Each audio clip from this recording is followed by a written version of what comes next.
The courtroom was unusually quiet that morning, the kind of quiet that comes before a storm, before someone's emotions spill into a place where order is supposed to reign. And as Judge Frank Caprio took his seat, adjusting his glasses with that familiar, gentle precision, the bailiff called the next case. A heavy-set man in his early 40s pushed through the courtroom doors with a force that made the hinges rattle, his face already flushed, his breathing sharp, and his eyes darting between the cameras, the officer who issued the citation, and finally, the judge himself. His name was Patrick Donnelly, though everyone in the courtroom instinctively understood before a single word was spoken that he was not here to cooperate. He was here to explode. His jaw clenched as he took his place at the podium, fists tightening until his knuckles paled. And when Judge Caprio greeted him with a warm, "Good morning, sir," Patrick didn't even nod back. "It's not a good morning," he snapped, voice low but trembling with the kind of anger that carries the weight of sleepless nights. Judge Caprio, unfazed, leaned forward slightly. He had seen this posture before, the stance of someone who comes in carrying far more than a traffic violation. And he asked gently, "What seems to be the issue?" Patrick let out a harsh breath, shoulders rising. "Issue? I'll tell you the issue. This city. Your officers, they're out to squeeze every last dime from people like me. I didn't deserve this ticket. I didn't deserve any of these tickets." He slapped a stack of papers onto the podium with a thud, so loud that a few people in the gallery flinched. The judge, however, did not. He studied the man carefully, noting the dark circles beneath his eyes, the exhaustion beneath the fury. He'd been a judge long enough to recognize that sometimes anger wasn't aimed at the courtroom itself, but at the avalanche of circumstances that brought someone there. "Well," Caprio said softly, "let's slow down for a moment. Why don't you walk me through what happened?" But Patrick wasn't ready for calmness, not yet. He jabbed a finger at the ticket. "This officer says I ran a red light. I stopped. I know I stopped. I had my kid in the car. And even if I rolled a little, who cares? The light was yellow when I got there, and you know it. But no leniency. Just bam, another fine." The officer beside him remained silent, respectful of the judge's rhythm. Caprio nodded slowly, absorbing the eruption without judgment. "Do you have the video, officer?" The footage appeared on the courtroom screen. Patrick's car slowing, but never fully stopping. The red light clearly illuminated. Patrick's nostrils flared as he watched, and he muttered under his breath, "This is ridiculous." But Caprio didn't raise his voice. Instead, he spoke more softly. "Patrick, did something happen this morning, before you came here?" The man froze. His anger stalled for half a breath, confusion flickering across his face as if thrown off balance by a question that wasn't about fines or lights or violations. "I'm here because of this," he said stubbornly, "this stupid ticket." But the judge only gave him that look, a look that pierced through defensive walls, the look of someone who had spent years listening beneath what people said. "I understand that," Caprio replied kindly. "But I'm asking, are you all right?" Silence stretched, thin, tight, uncomfortable. Patrick swallowed hard, twice. His eyes darted away. "I'm fine," he said, but the tremor in his voice betrayed him. Caprio knew he had found the crack.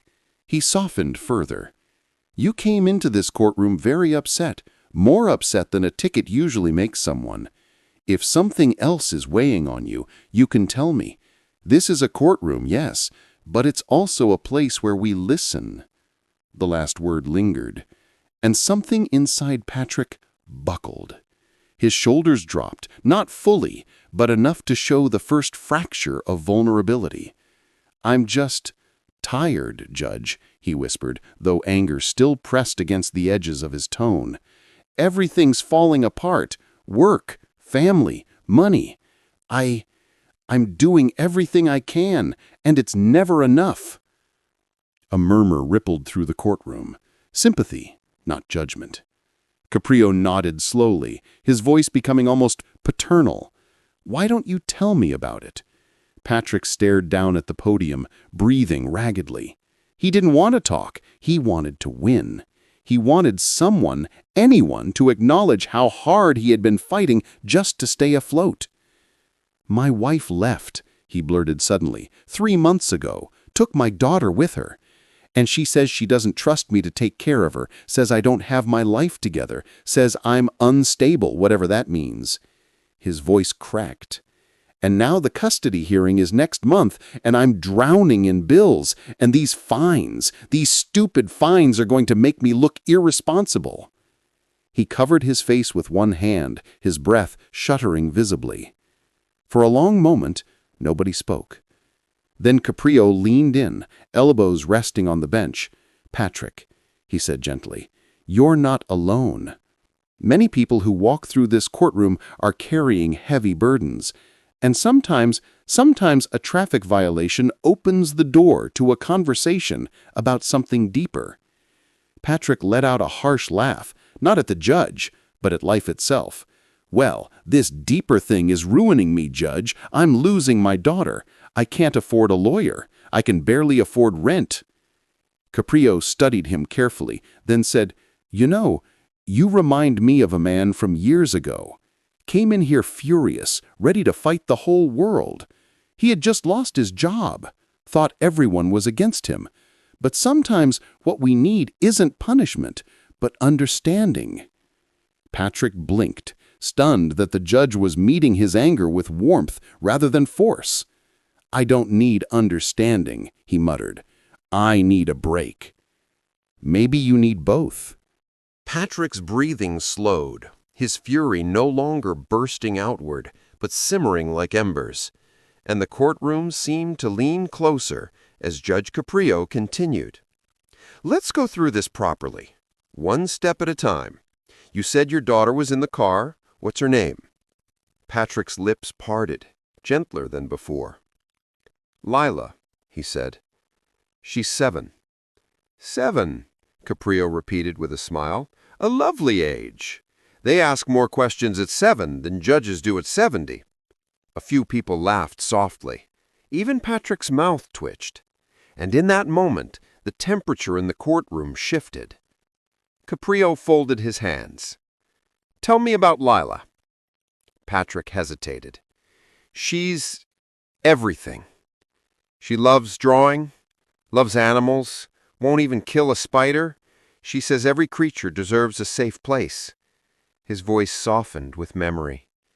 "She says I'm her hero, or at least she used to." This time he didn't try to hide the pain. Caprio's voice remained steady. "And you want to show her that you still are?"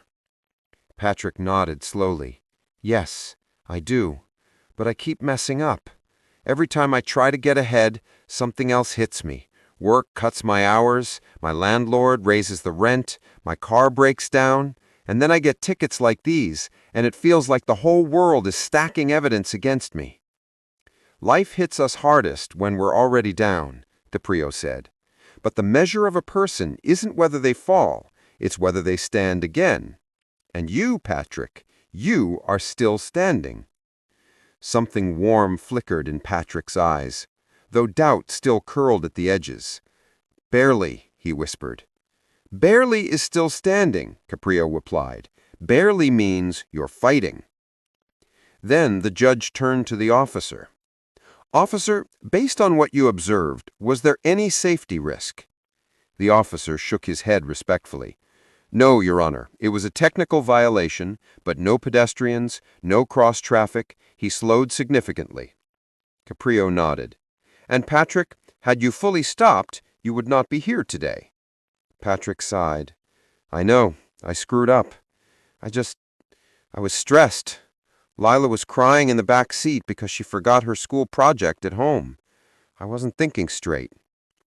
And suddenly, the courtroom saw the truth of Patrick, not as an angry man, but an overwhelmed father, trying desperately to hold his world together. Caprio leaned back, eyes soft behind his glasses.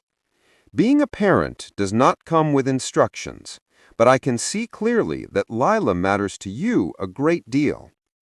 Patrick nodded. "More than anything." The judge paused, one of his thoughtful pauses that carried the weight of empathy.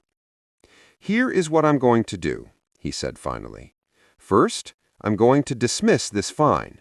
You slowed down, there was no safety hazard, and I do not want this technicality adding stress to a man already struggling to provide for his daughter." Gasps echoed softly around the room. Patrick stared, stunned. "You're dismissing it?" Caprio nodded. "Yes. But more importantly, I want you to promise me something." Patrick straightened. "Anything." "I want you," Caprio said gently, "to stay in your daughter's life with the full strength of a father who loves her.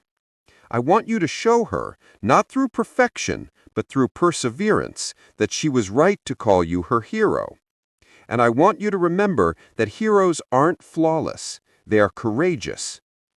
Patrick blinked rapidly, and his breath trembled. "Judge, Thank you." His voice cracked, and he lowered his head, wiping his eyes quickly. I needed someone to believe me, just once, to believe I'm trying." Caprio smiled softly. "I believe you. Now you must believe in yourself. Lila deserves that, and so do you."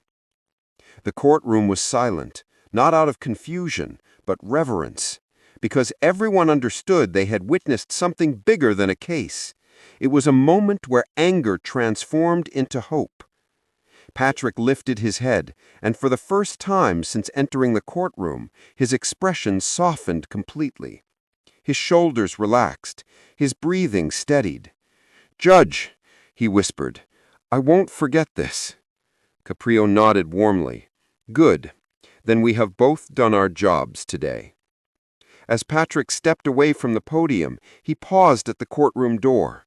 He turned back, locking eyes with the judge. There was no more fury in his face, but gratitude, conviction, and maybe even a hint of pride. He nodded once. Caprio nodded back, and Patrick walked out, not the angry man who had stormed in, but a father ready to try again.